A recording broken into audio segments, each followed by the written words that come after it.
My name is Angelica Larreta and I am a senior at Entrepreneurial High School, Fontana.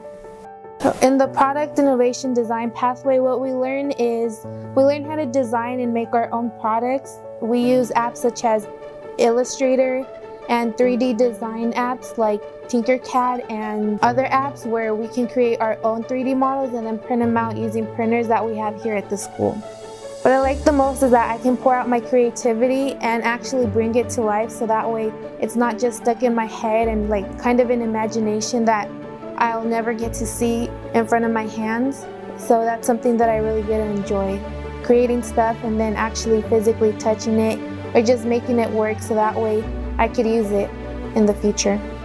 And in the future, if I do become a dermatologist, I do want to eventually have my own skincare line or something of that sort, and instead of having to pay people actually design my stuff and create it, I can use all of the software apps that I have learned in product design innovation and actually get to create something that I'm satisfied with and I know what details to touch up on, rather than telling a person to do it who might not see what vision I have.